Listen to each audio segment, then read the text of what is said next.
Exatamente, Darcy. A Patrícia Palermo, ela é economista-chefe do Sistema Fê-Comércio do Rio Grande do Sul e está aqui comigo no estúdio. Boa tarde, Patrícia. Boa tarde, Gabriela. Boa tarde também a todos os espectadores. Patrícia, a gente já está em maio, né? Faltando aí um mês para a metade do ano de 2018, mas o que esperar da economia neste ano? Bom, o Brasil está vivendo um processo de recuperação cíclica. O que significa isso?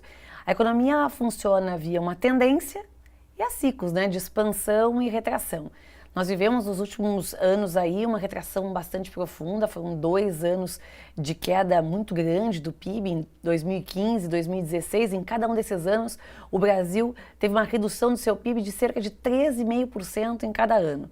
Em 2017, quando a gente voltou a crescer, a economia conseguiu crescer basicamente 1%.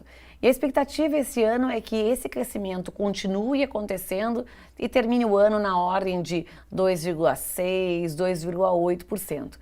Esse processo é típico das economias, né? As economias retraem e depois elas começam a crescer novamente, simplesmente pela questão ligada à reposição dos estoques que se fazem necessárias ou de investimentos que são ligados a evitar a obsolescência técnica, né, das empresas.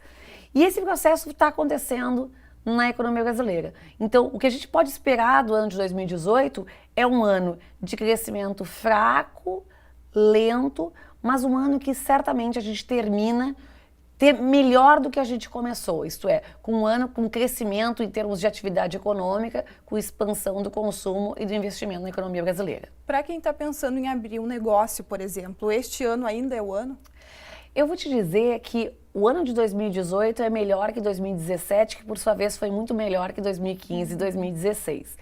Mas o ambiente é um ambiente que, obviamente, né, requer alguma cautela, né? Então, sempre que você for abrir um negócio, independentemente se for um momento bom ou ruim, você precisa estudar as características do seu público consumidor, a capacidade que o lugar onde você vai colocar o seu produto à venda tem de assimilar o seu produto, ou se você vai abrir uma indústria, a sua capacidade de produção ligada a ela e a distribuição. Mas quando a gente vive um momento de crescimento baixo, como é o que a gente está vivendo agora, né, as dificuldades são maiores, né? Quando você está querendo vender algo novo num ambiente de intenso crescimento, antes até de você vender, tem alguém do outro lado querendo comprar.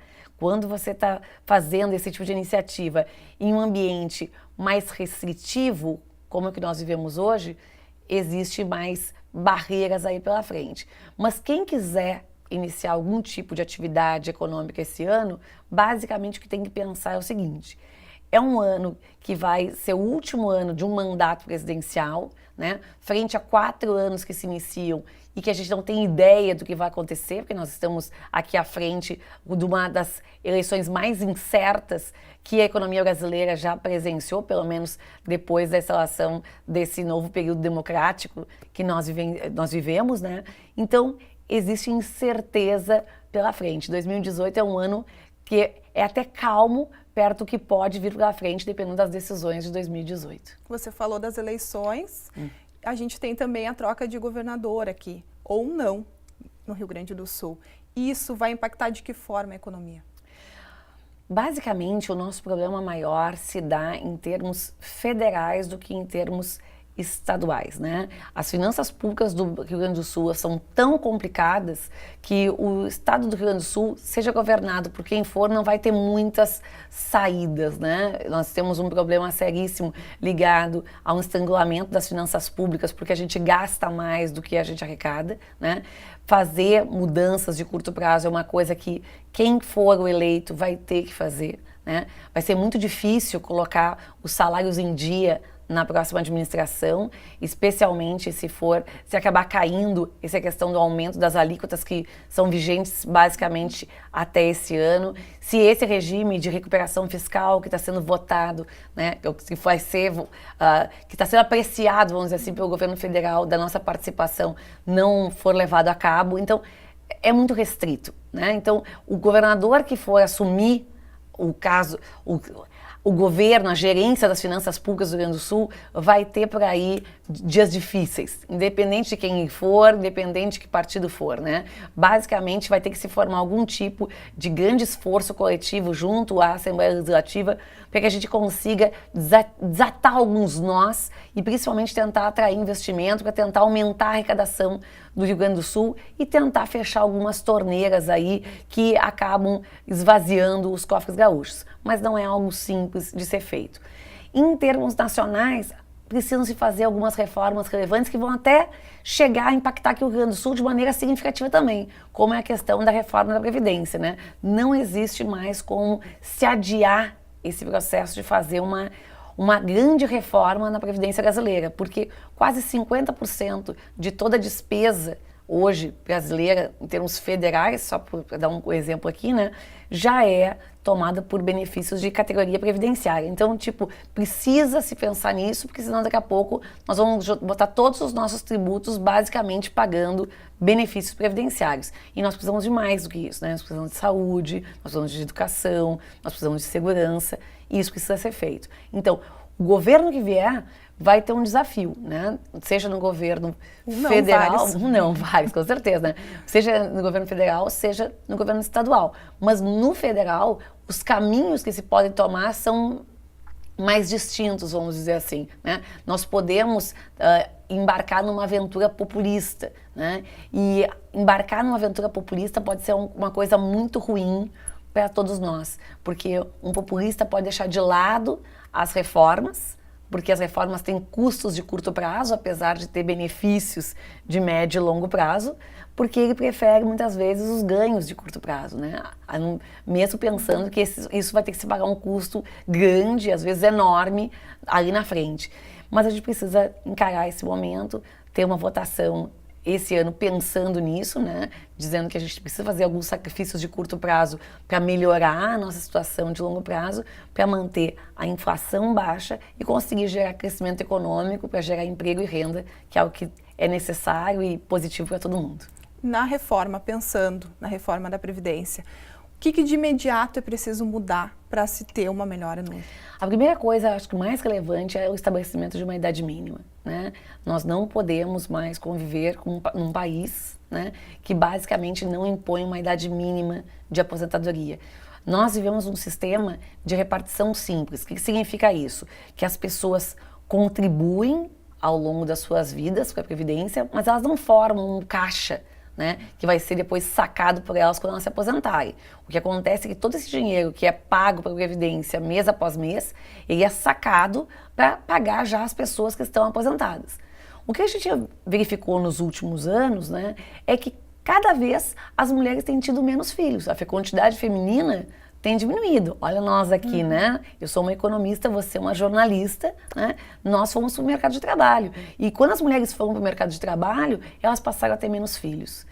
Quando uma sociedade, né? As mulheres dessa sociedade passam a ter menos filhos, nós começamos a colocar menos pessoas também depois do mercado de trabalho. E ao mesmo tempo, a expectativa de vida tem crescido.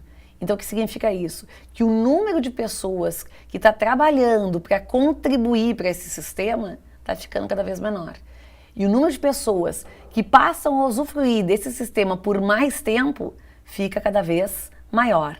A conta não fecha, né? Então, infelizmente, nós não somos mais um país que tem a capacidade de dar esse, vamos dizer assim, não vou falar uma palavra privilégio, né? Mas essa condição de fazer com que uma pessoa se aposente aos 45, 50, 55 anos. Nós não temos condições financeiras de fazer isso. É necessário estabelecer uma idade mínima, porque hoje, principalmente os mais pobres, já se aposentam por idade no Brasil.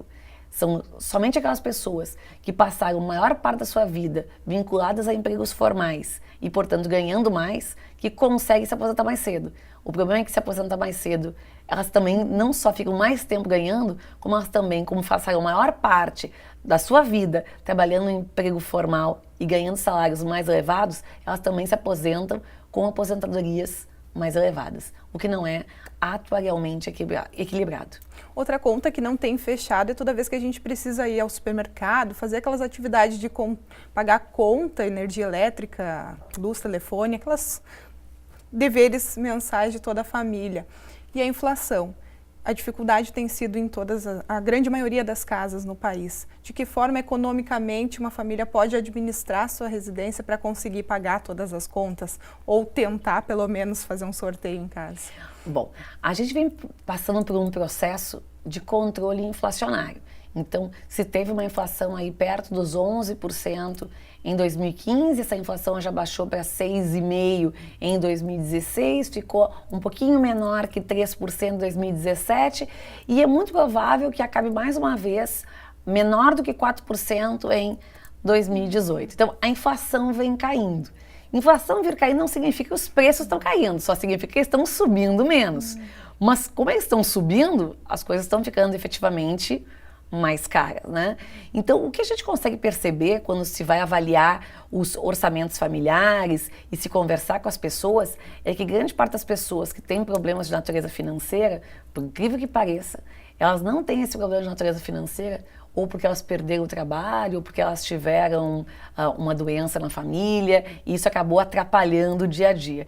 O que acontece basicamente é que grande parte das pessoas, né, não tem controle orçamentário, isto é, não controla direito os seus ganhos, não tem planejamento nenhum. Não tem planejamento nenhum, não sabe direito quanto ganha e muito menos o quanto gasta, né? Então, uma coisa que sempre se repete e deve se repetir como um mantra é que não interessa quanto você ganha, você precisa sempre gastar menos que você ganha, né? A gente precisa criar o hábito de fazer poupança no Brasil, né?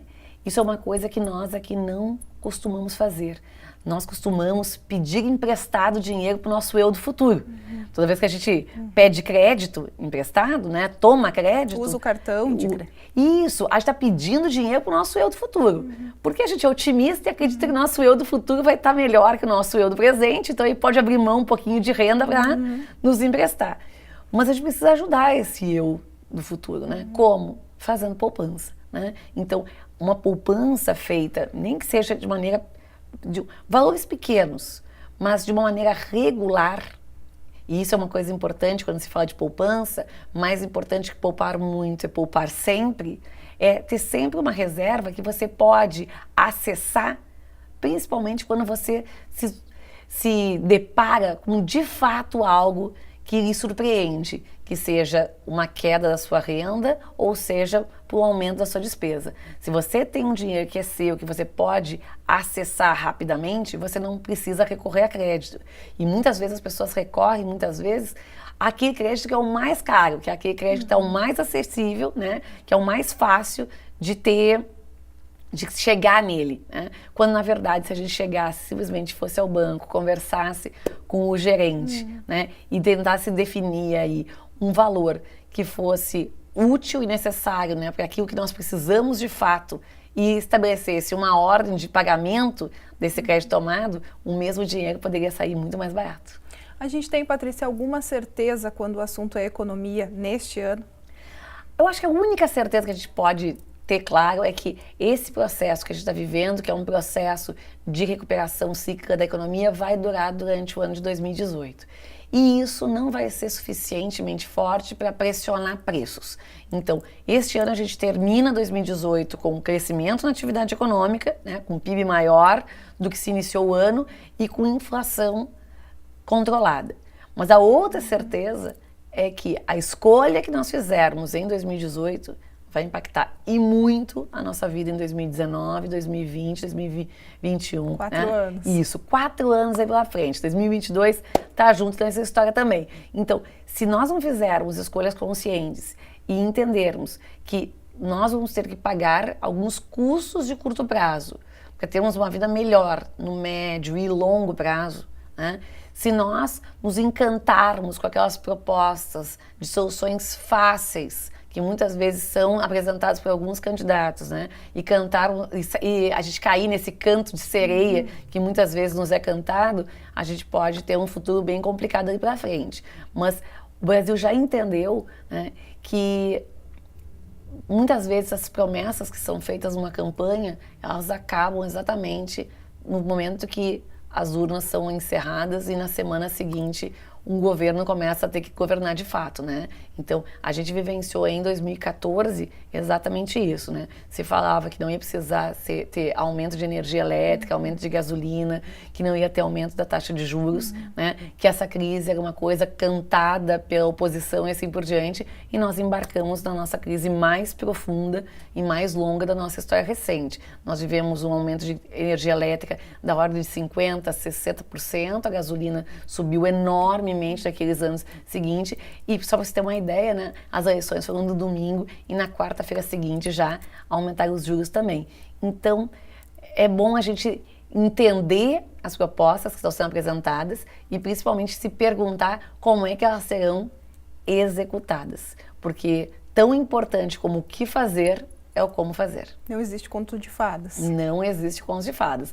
E até no conto de fadas sempre existe um vilão e a gente tem que se dar conta, né, que eles podem fazer muito mal para todos nós. Tá bem, então, Patrícia, te agradecer por a participação aqui no estúdio do NT Sul. A Patrícia que é economista-chefe do Sistema Fê-Comércio do Rio Grande do Sul. Muito obrigada pela participação. Muito obrigada, é um prazer para mim e para todo o Sistema Fê-Comércio estar aqui hoje também com vocês.